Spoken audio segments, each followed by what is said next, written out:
I'm not into conspiracy theories at all. There are a lot of reasons why we went into the war. You had Cheney doing his best to cherry-pick the intelligence that came out, et cetera, et cetera. But the bottom line is we are in a disaster right now. The Iraqi people are suffering. We've lost some 3,700 troops, 26,000 wounded, spending $500 billion. Bush wants more. And what concerns me so much, Tom, is not only all that has happened, is that the major beneficiary of all of this effort has been Osama bin Laden. Yeah. The national intelligence estimate tells us that al-Qaeda is growing, not only in Afghanistan, where we're seeing the lessons they're learning from Iraq taking place there against American troops, NATO troops, in Pakistan, all over the world. We need a new approach to the very serious problem of terrorism, and that includes bringing our troops home from Iraq. Yeah, and dealing with these guys as criminals. What we're seeing across the world is that increasingly in Muslim countries, Osama bin Laden is no longer the hero that he was 3 years ago. And because, like in Indonesia, for example, after the Bali bombing, the Indonesians were horrified by this stuff. Sure. And just like in the United States, when Tim McVeigh blew up the Oklahoma City building, thinking that it would cause all the good white Christians to rise up against everybody else. I mean, you know, he really was trying to replay out the Turner Diaries. We were horrified by it. The stuff that al-Qaeda is doing in Iraq, blowing up, you know, going to marketplaces and blowing up women and children and the Sunnis and Shiites and everybody else. I mean, God, I mean, it is a horror of all horrors. Yeah. And frankly, that's not winning them as many friends as George Bush running around playing, you know, chest thumper. In my personal opinion, anyway. Yep. Howard in Coriopolis, Pennsylvania, is that right, Howard? Yes, it is. Listening on WPTT. Hey, Howard. It's outside of Pittsburgh. Yep.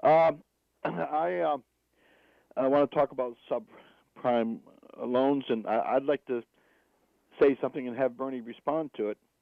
I recall hearing on a program that the way the subprime loans work is it's a result of predatory lending practices, and they call and talk to people to say that they can be put into a home, and they said, well, the person will say, like, well, I don't have a job.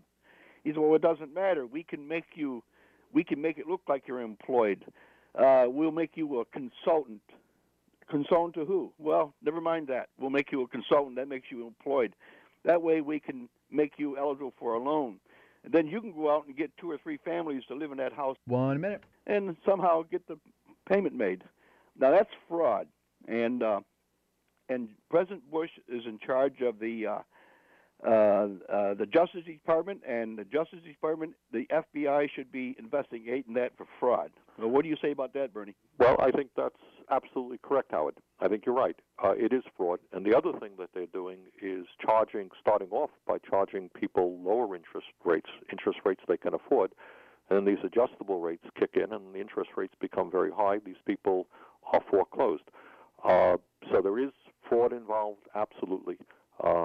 And a lot of people, millions of people, are being hurt. But it really gets to the whole credit system of the United States and how difficult it is for people who have had credit problems to get interest rates that are affordable, and the fact that so many lower-income people are being ripped off. Yeah, and once again, it speaks to the failure of deregulation. This whole conservative philosophy that started with Ronald Reagan and has now been writ large by George W. Bush, and it's just brought us a disaster, an absolute disaster. We're speaking this hour with Senator Bernie Sanders. It's our Brunch with Bernie segment. Bernie taking your calls. His website, sanders.senate.gov. I'm Thom Hartmann on Air America Radio, ThomHartmann.com or AirAmerica.com, our websites if you want to drop into our live chat room. We're blogging over at AirAmerica.com, and David's going to give a copy of my book, Screwed, The Undeclared War Against the Middle Class, to his favorite blog entry today.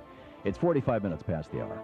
The Thom Hartmann Program, Viagra for your brain, on Air America Radio.